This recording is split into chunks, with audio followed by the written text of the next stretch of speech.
All right, hello, welcome back to another video where we are talking about the licensing requirements in the various states. So they are different in every single state, and it is important to know the requirements, the regulations for when you're getting started.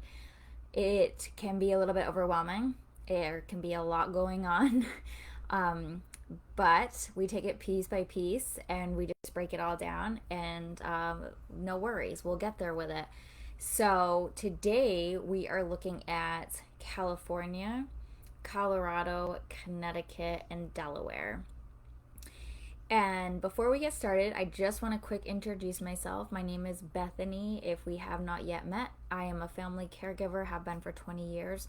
And that also led me into starting my own home care agency 12 years ago. So I have a state licensed home care agency here in the state of Maine.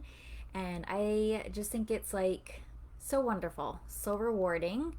I have caregivers who go out into the homes of elderly and disabled community members and take good care of them, keep them safe at home where they have the highest quality of life.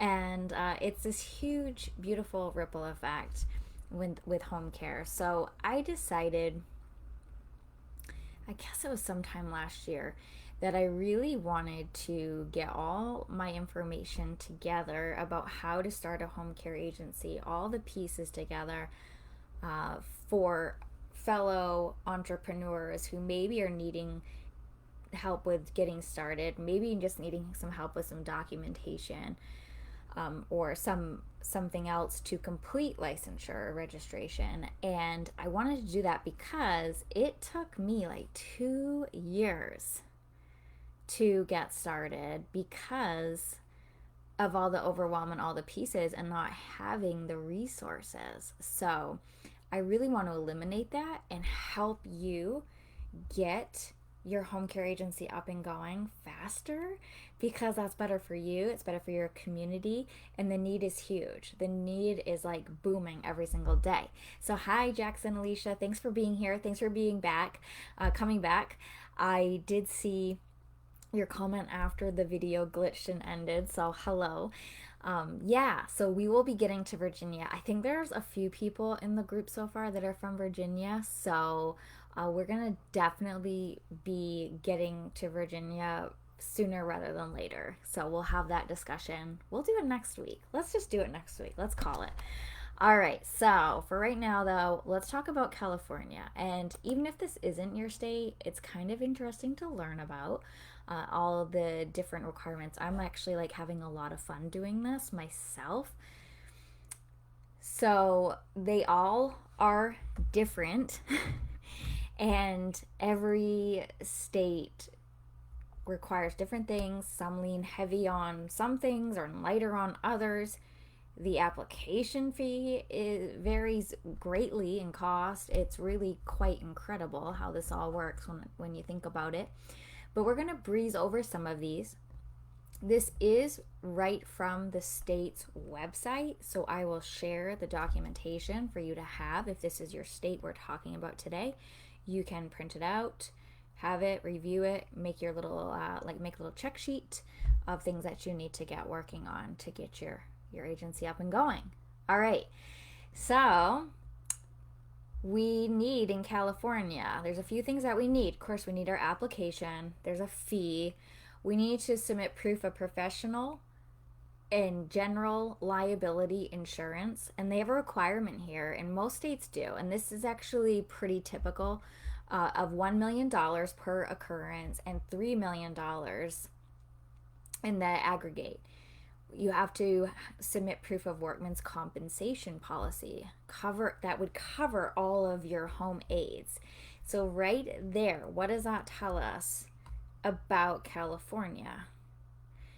This tells us that if you have to submit proof of workers' compensation, then more than likely you can only have employees and not subcontractors. Now, I don't know if that varies state to state, but in my state, and I'm not an insurance agent, I'm just sharing with you what I know. In my state, we have to have workman's compensation, proof of that. And that then exempts us from being able to have subcontractors, because you can't have workman's comp on a subcontractor. That just doesn't work that way. They have to be an employee. All right, so that's something important for people living in California or wanting to start a business in California. We have to submit proof of employee dishonesty bond, including third-party coverage with a minimum of $10,000. So we're having a lot of insurances and wanting to be bonded in California. They want to know that upon request that you will have ready for them a list of your home care aides. So that will be your employee roster, and that will be really easy to do once you get set up and have your employees. You need to pass a background check. They have a department orientation that you would need to complete, so that's kind of neat. I kind of had an orientation, but anyway.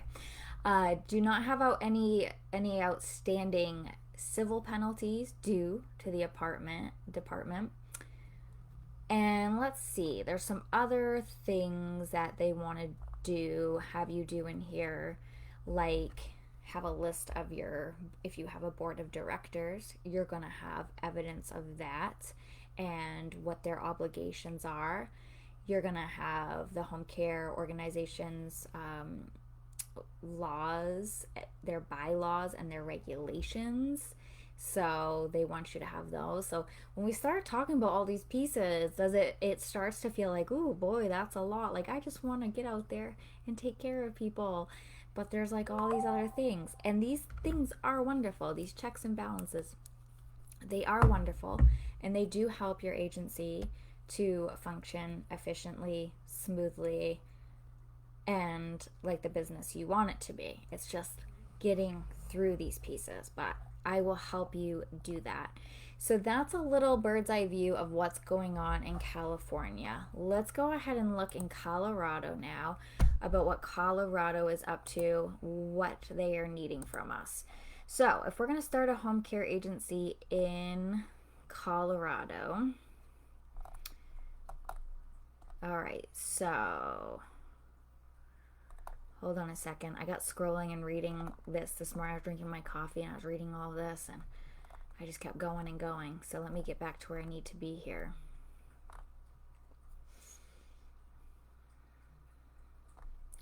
Again, it speaks to the insurances that they want, the professional liability insurance. So that's going to be we're probably going to see that across the board for the most part. And that's not a bad idea. It covers you. It protects you. You want to have that. And it sounds astronomical, like $1 million policy, but it's really not that bad, like, to pay for it. It's not that expensive. Okay. So they give you the opportunity in Colorado to apply for a provisional license, and this lasts for 90 days that you can then operate with. They will not extend that provisional license. You've got to get everything else going and in order for your permanent license within that 90 days. So they want you to, of course, do an application, and let me see what else. There's so many different little things here. So they have it broken down into a Class A and a Class B. And I'm not exactly sure what that means. I want to find out for you because okay. So here we go. Class A is a home care agency that provides skilled healthcare services. Class B is a home care agency that provides only personal care services. So for the purpose of this video, I think we should only talk about Class B. So that's our personal care services, non-medical home care. Class A being skilled healthcare, that's when you have on your staff RNs, OT, PT, and speech. So we're going to keep it to Class B, our personal care, okay? So for the insurances, for example, they want $100,000 per occurrence. and 300,000 aggregate. So that's actually way cheaper, right, than California. California was 1 million and 3 million. So that's even better for that requirement. So when we look at the initial licensure for our Class B, the license applicant shall specify the type and the extent of services to be provided and request the appropriate license category based upon the criteria set forth. The initial license fee shall be, I feel bad even saying this if you're in Colorado, but your initial fee to apply is $2,200. So the good news with that is that in your first year of business, you're going to use that as a write-off on your taxes. And in your first year, you may not, depending on when you start your business within the year, you may not make a whole lot. And so you may be able to use this as a total write-off, a total loss. You'd have to check in with your tax accountant on that. I cannot provide that advice. All I can say is that that is a business expense and you can write it off. And that is state fee. I wonder why they require so much. Renewal is cheaper though, so that's good. We're just going to leave it at that. Renewal is cheaper. We like that. That's wonderful. Okay. So they also have, if you decide to change of ownership, they have a fee for that. They do inspections of your agency. They shall make such inspections as it's deemed necessary to ensure health, safety, and welfare of the home care clients. In addition to licensure inspections, the department may conduct supplemental inspections at any time in response to complaints alleging non-compliance with the regulations contained in this chapter. Rules and regs get real wordy. They get really, really, really wordy, and you can definitely call your state and say, I need clarification on page 14, section A. What does this actually mean, right? And they will be happy to tell you because they work for the state and you're a taxpayer and they need to. That's their job. Okay. So that's a little bit about Colorado. We've got to have our fee. We can get started with a provisional license. Like, that's no problem if we need to do that. But we do need to have a license in Colorado. We do need to do the application in Colorado. And we need to also, they're going to want to see things like about our offices. They're going to want to see our organizational charts, our consumer rights, so the client's rights. They want to know about that. They're going to want to know about the right to be informed and to participate in planning, care, and services. So this is a really a newer way of doing things in home care, and I love it. I think it's wonderful, where we're really putting the focus on the client directing the care in a lot of cases and letting them really be part of making the decisions for their home care, which it should have always been that way, but this is how we learn, this is how we grow, and that is something that I believe Medicare is really spearheading and making sure that that happens in all 50 states. So it's great that Colorado already has that in their regulations. Okay, so let's go ahead. That's a little bit there about Colorado. Let's go ahead and bump over to Connecticut. So Connecticut is interesting because they call it a homemaker companion agency. So a little bit different than what we were seeing with our home care agency or home health care agency A or B in Colorado, right? So it's a homemaker companion agency, and they are requiring, again, background checks on all employees. They want to see that. They want to see client service agreements. So that would be like your client intake packet, that'd be their plan of care that you would write up with them in their home. Written contracts and service plans, they want to see that. They want a list of anticipated services that would be provided by the agency to the client. And so again, inside the plan of care, that would be all outlined. All those boxes would be checked off, where outlining what the services would be for this individual. So that would be all good there. And let's see here, what else? Client contracts and records, they want those in Connecticut. I want to make sure I got this right. I got one more thing to share with you. Okay. So they need you to register your homemaker companion agency. It's required. So it says here, no person acting individually or jointly with any other person shall establish, conduct, operate, or maintain a homemaker companion agency in this state without first obtaining a certificate of registration from the commissioner. So they're calling it a license, but then they're also calling it a registration. So I keep seeing registration more than I do license, so we're gonna call it a registration. It's kind of along the same ideas, right? Any person seeking a certificate of a registration as a homemaker companion agency shall apply to the commissioner. And they want to have, of course, your name, your demographics. There might be some other information they're saying they'll require. Doesn't say what that is. They're going to do criminal background. Let's see, what else are they going to do? They want to know about your service plan. They want to know that you're insured, that you're bonded. And so we're seeing a lot of similarities, right, with the background checks, the insurance. And they also are requiring a fee of $375 to apply. So that is in Connecticut. And that's it. So there's not a whole lot of requirements for Connecticut. Really simple things that you would want to have in place anyway.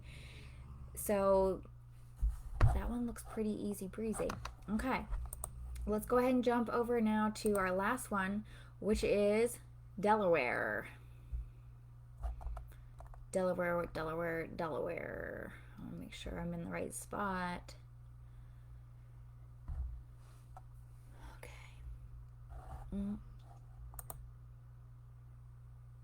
Okay, I got it. So in Delaware, it's a license. Licensing requirements and procedures. So you have to obtain a license before you start providing care to people. And they call it a home health agency. See, what's very interesting to me is in my state, it's called a home care agency or a personal care agency is what I have. If I had a home health care agency, just putting that word in there, health, then all of a sudden I'm doing skilled nursing in my state. So it's really interesting how same words have different meanings in different states. So in Delaware, if that's where you're from or thinking of starting business, it is a home health agency. So they want you to have a license. You need to place your license in the physical office location. They're only going to allow you to provide services in a service area. So that's interesting. I have seen that with one other state where it's like a smaller state and they're giving you almost like a restriction on the area that you can provide care. So that's something to look into. In Maine, I can provide care all over the whole state. I think it's because we have a lot of people who need help and not as many agencies. So something to look at for sure. Oh my goodness, I'm so sorry. That's a timer. I need to go give my dog her medication. So I'm gonna get to that. We're almost done here. All right. So You have to look into that about your service area in your state, and Delaware is requiring that. You need to make sure that you fill out your application with your demographics. You're going to have to do that, naming your officers and directors. They want to know the organizational situation. They want to know, again, about background. And they want a list of management personnel, including their credentials, a plan for continuing education and training for agency personnel or contractors during the first year of operation. And then it says, and any other information required by the department. It's very vague, but they can do that. So let's see here. All home health agencies shall have an on-site survey during their first 90 calendar days of operation. So that's interesting. They'll come right out to your office and do a survey. Okay. They do a provisional license as well. It can be granted for a period of less than 1 year to all home health agencies that are not in substantial compliance with these rules and regulations or fail to renew a license within the time frame prescribed by these regulations. So most of these, what we're seeing, like the Delaware too, it's an annual license that you need to renew every year. I did see one that was like every 2 years. I'm like, wow, that's wonderful. But most of these are going to be every year is what I'm seeing. So then it goes into more of what they're looking for with the application, different things that they're going to be monitoring with the application. And let's see if I can find any more about that.